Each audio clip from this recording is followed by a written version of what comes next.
Honorable Vice Chancellor, Chairman of the PhD Committee, and other members, Honorable Registrar of Yale University, faculty members, my colleague, and mostly the research scholars of BLD University as well as its sisters institutions.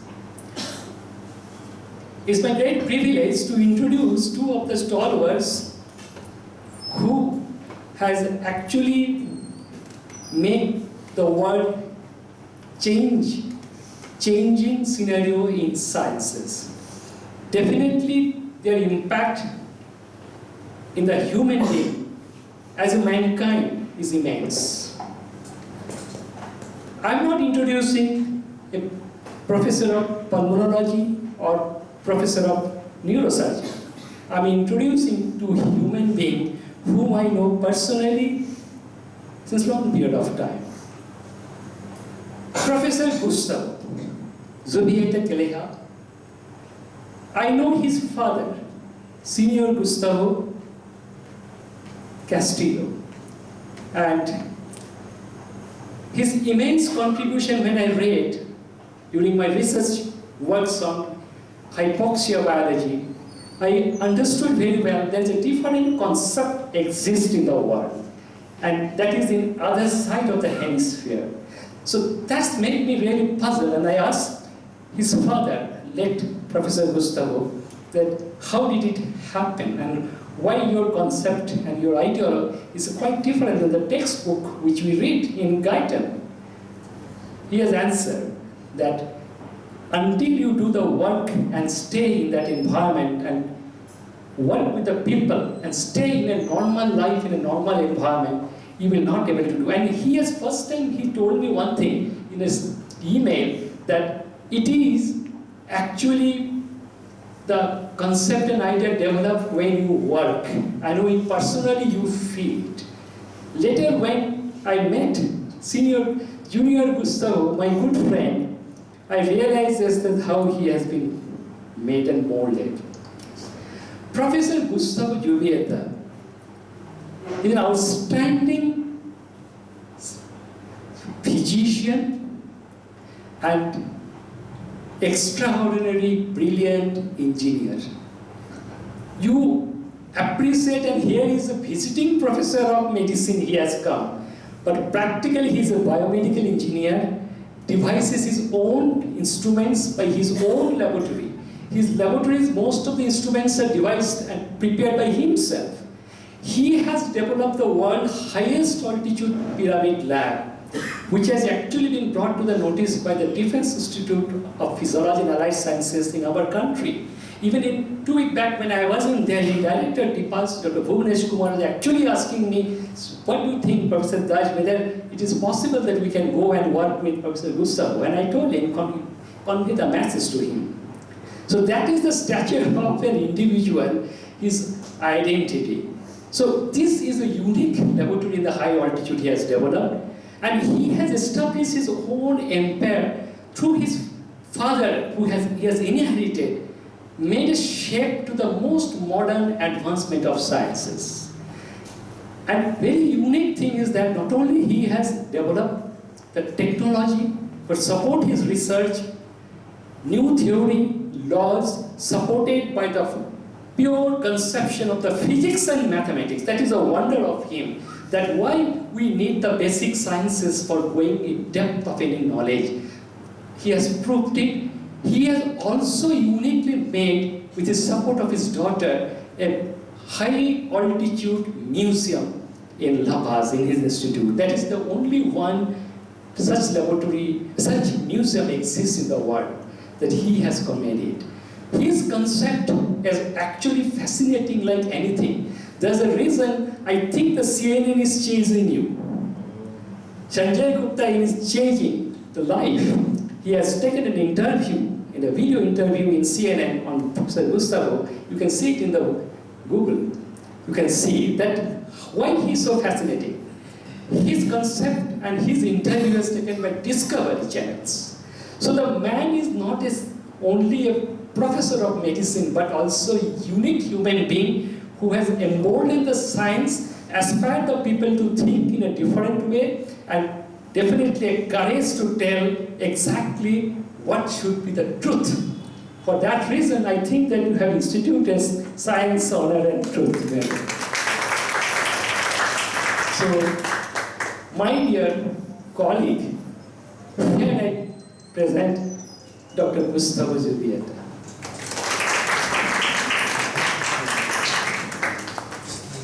I will end with Professor Gustavo with his beautiful wife, Lucrezia, who is not here with us now. Here, she's in guest house. She is not well because she was having gone under appendicitis a few days back. She was a Bolivian ambassador to Copenhagen.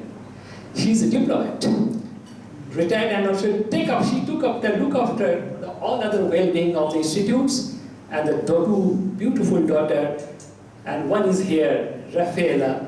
Another is Natalia, who is doing his research internship in our university. So here I first conclude to one of the distinguished scientists, professor, engineer, biomedical mechanics, and human being, Professor Gustavo Zubieta. Now, I'm going to bring you, in front of you, Professor Jan Marino Ramirez. We call him in love Nino, his nickname. Even in the Google, if you click, you will find more information about him and videos in name of Nino Ramirez. And even in the laboratory, also called Nino Ramirez Laboratory. Professor Ramirez from University of Washington, I think all of you in front of you is one of the greatest neurological surgeon professor here sitting, who has come last week, spent a couple of times, delivered excellent lectures, interacted with the students, make our medical student aspire high, and also deep inside the research he has come. I think that it is very fortunate moment for the BLE to have Professor Ramirez with us. And I can't still believe, Nino, that you have accepted when I have invited, and I told our Honorable Vice Chancellor inviting you, and he's shortly writing a mail to you for you. You divert your direction from Delhi to Bijapur. You did it. He did it. He accepted. Keeping aside his many important assignment, he took a trouble to come. Thanks to Erika. I'm sure that every man behind a female, a woman, who is actually the mastermind to make the movement of that man. You are that, Erika. Dr. Erika herself is a scientist. She was a professor in German University in Göttingen. Now she is full-time family, and lot of things she does, charity to farming, lot of things she does. She is an author, she writes, outstanding lady she is. And if you interact with Erika, I will think that you'll be more fascinated than Nino. For sure. Are you happy? Yeah. So that's the actually Professor Nino Ramirez. That's the reason yesterday I told the students, in front of you is sitting one of the living icon, one of the greatest neurological surgery professors sitting in front of you. Listen and see him. Forget about asking questions. Just listen and see him. That will remember. Today I told the same thing to the first year medical student. His contribution immense has been discussed a lot. We know where he stands, what is discovery. He is an original discoverer. His original work on epilepsy and the neurological rhythms in the brain has made the changes of the many concepts and ideas. His epileptic concept to the molecular biological aspect and targeting the gene and doing the neurosurgery based on the gene target mechanism and the signal pathway through mTOR is really amazing, and it's a new concept somehow. What he did, all are exceptionally new. So, a greatest neuroscientist in the earth, in this planet, whose life has been multiple videos and records are available in the Google. I think a very few words I can say about him. All my dear friends, here I am presenting greatest neuroscientist in this art, Professor Jan Marino. And I think you will enjoy the interaction with the neuroscience, pulmonology, medicine, high altitude, there's another aspects, and also whatever you like to do, your passion. And I hope that Nino and Gustavo will enlighten our PhD students and faculty the true essence of science. So thank you very much. Now let us have a beautiful interactions.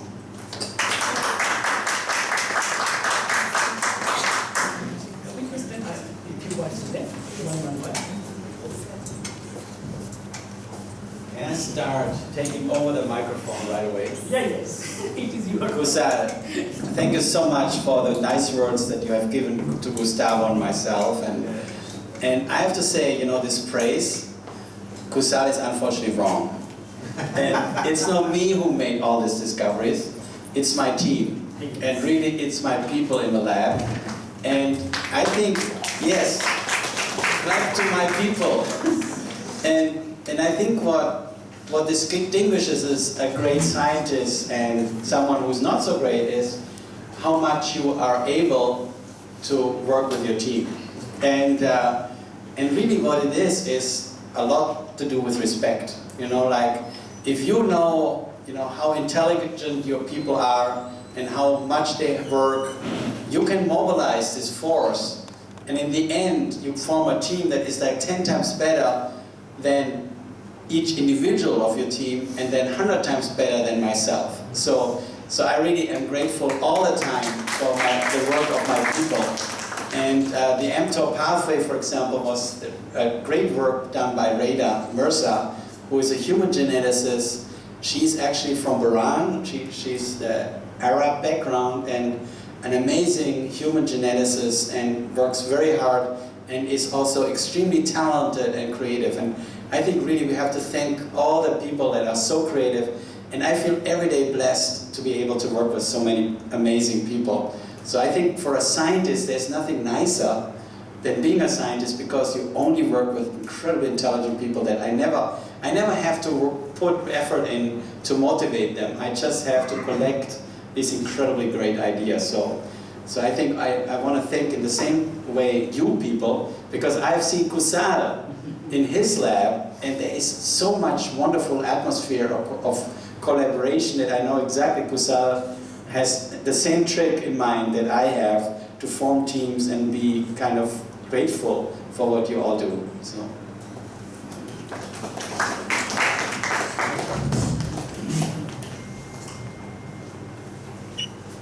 Let me tell you that I feel very, very honored to be here in this growing and with a great future university. One of the things I noticed is that I went to visit, I gave talks in Italy before coming here. And for the first time I had a chance to go to Florence. And I went to the Accademia Museum and I looked at David, the statue of David. And of course, everybody is around David. You look at it, the face, you look at the body and how it was marvelously created. 5 tons of weight standing on 2 legs, which incidentally, behind one of the legs, he kind of kept a little more of the marble so to sustain it. And then he had to move it, so it's a remarkable thing. But does it matter who did it? This is a question that is so interesting. We know the name Michelangelo. And why am I saying this? Because everybody here calls me Dr. Gustavo.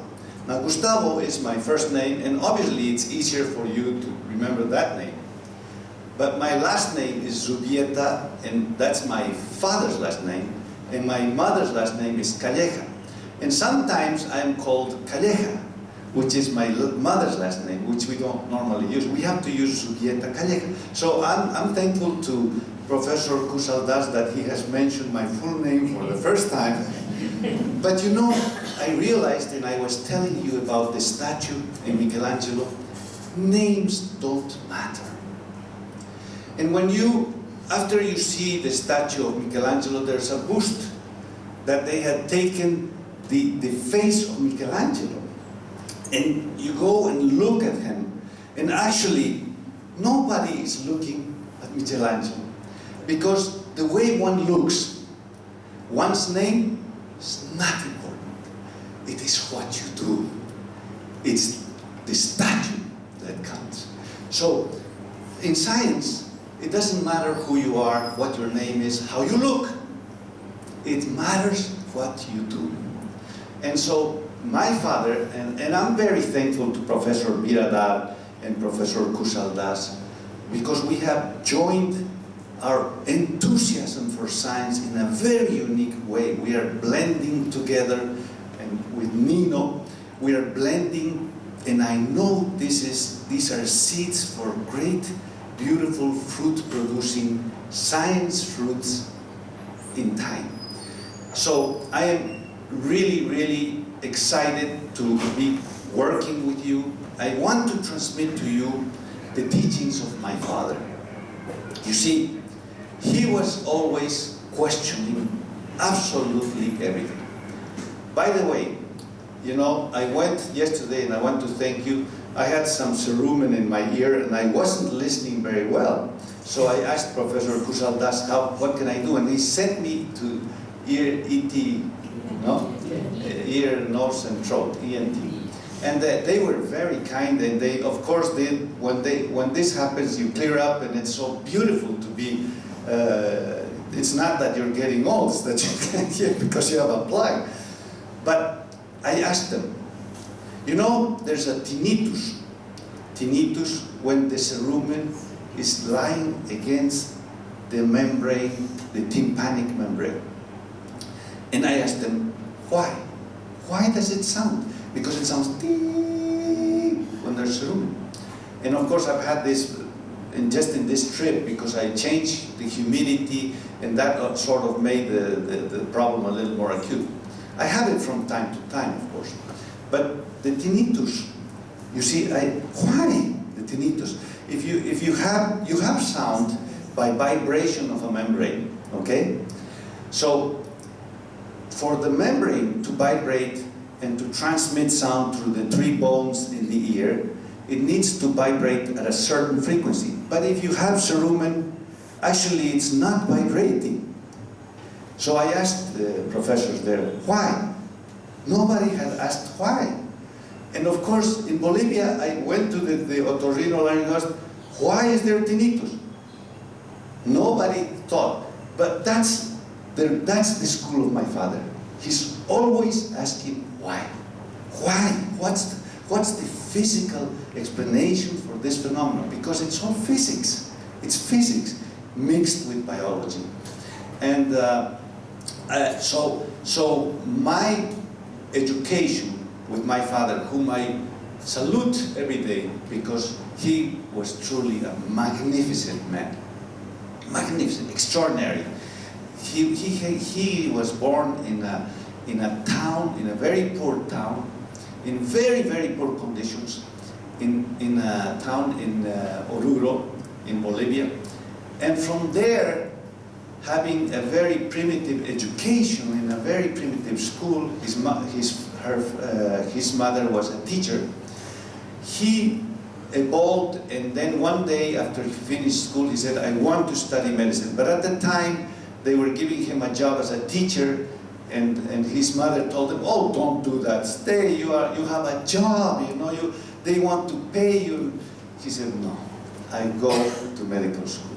And he went to La Paz, and he became the top student at his school, where everybody was having a lot of difficulty.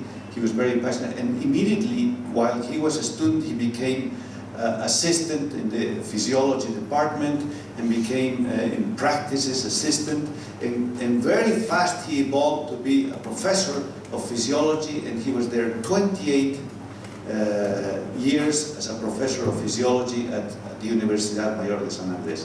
And he did some of the most fantastic things. For instance, he went 1 year to Mexico, and in Mexico he learned how to isolate a dog's heart from another dog. What you do is you connect the carotid artery and the jugular vein, and you put out two tubes, and then you perfuse the dog's heart, and there's a technique of how to irrigate the coronary arteries by connecting it to the aorta, and you isolate the dog, another dog's heart, and he started studying these things. He did that in 1964 at high altitude. At the time, nobody thought you could do any heart surgery at high altitude. They said, oh, it's impossible. He did heart surgery, and he showed, of course you can do heart surgery. So he was always pushing the limits and going beyond, because he had this creative mind. I have been educated in that way. Of course, to be creative, you really need time to think, and you have to enjoy thinking. This is extremely important. And when does one think? For instance, I think when I am lying down and I have insomnia. I wake up in the middle of the night, and here comes the creativity of many things. I have done very interesting things, which I hope sometime you can read, related to high altitude medicine, and I am evolving all the time, and I am transmitting this knowledge to my daughters, Rafaela and Natalia, because I want them to continue with this. This is not a traditional type of schooling. It's a unique schooling that my father created.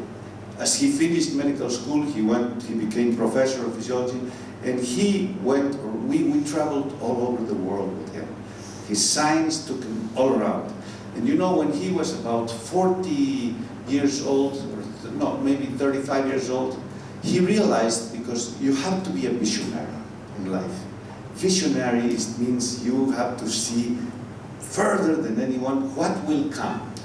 So in Bolivia, we only speak Spanish and some native languages. He spoke, by the way, both native languages.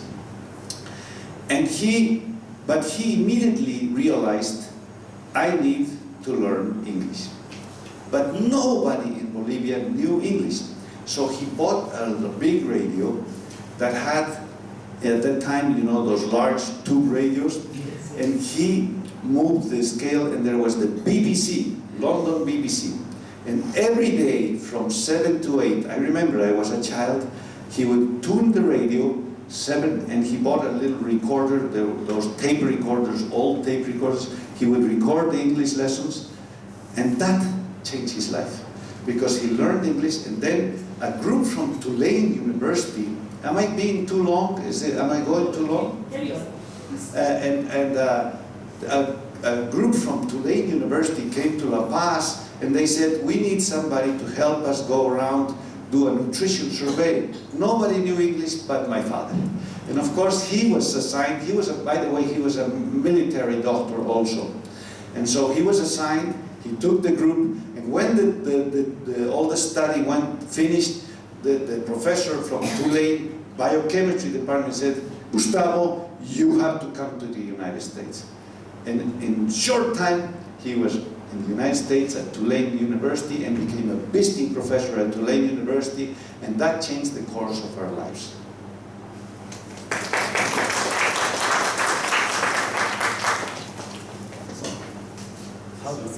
It's interactive. Thank you, sir, for those enlightening words. Now I request all of us all to interact with the scientists. Feel free to ask and share your ideas and get the feedback from them. Please ask questions. Anything, whatever you like. Not only the subject and all, whatever you want to talk to with the child in front of you. Please, Anything you are doing, tell us a little bit of what you are doing and we will interact. We will give you ideas.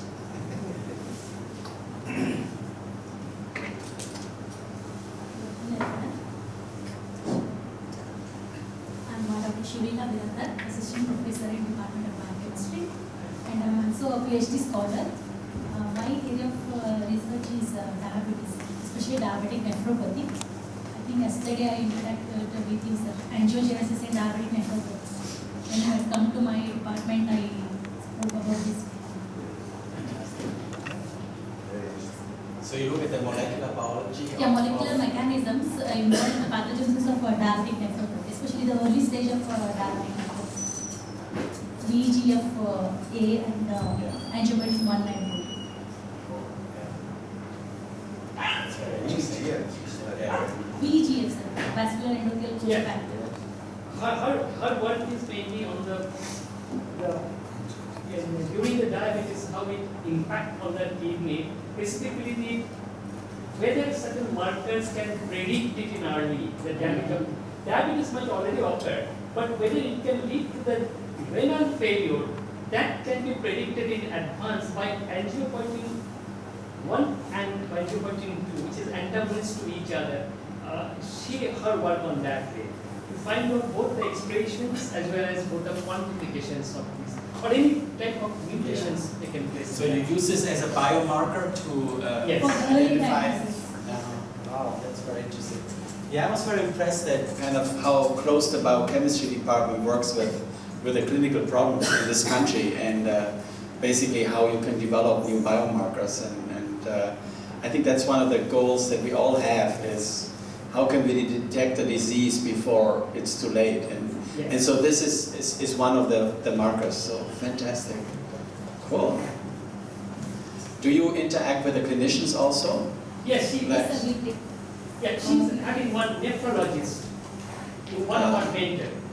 Nephrologist and physician also Physician and involved nephrologist. in this studies. Is there like a quantitative relationship between the amount of, let's say, VEGF in the blood versus the degree of disease? Yes, sir. Oh, They wow. increased or they decreased. Uh-huh. Like we want to see how they are differentially expressed. Is Yeah. it, the early stages, whether they are increased or decreased by both the quantitative and the qualitative estimation. Fantastic. And is this translated into the clinic for diagnostic purposes? Yes, sir.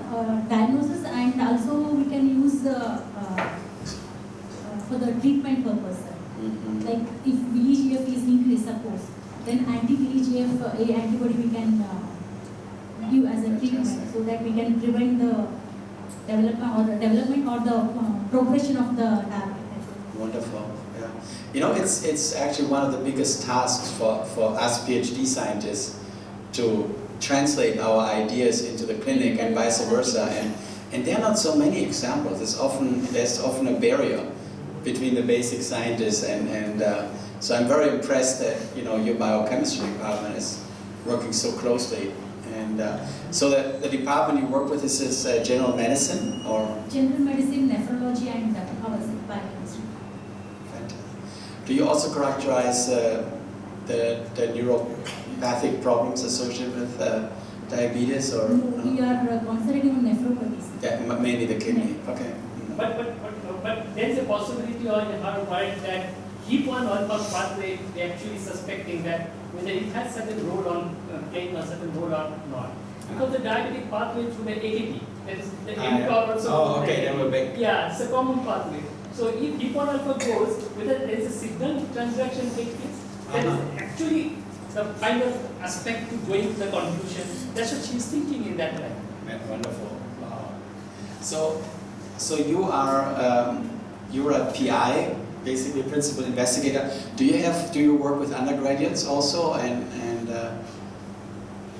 no?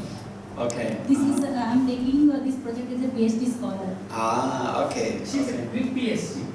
Okay, now I see. Okay, cool. Uh-huh. So can I ask something? Yeah. So the other molecules you're measuring is angiotensin 1 and 2, did you say?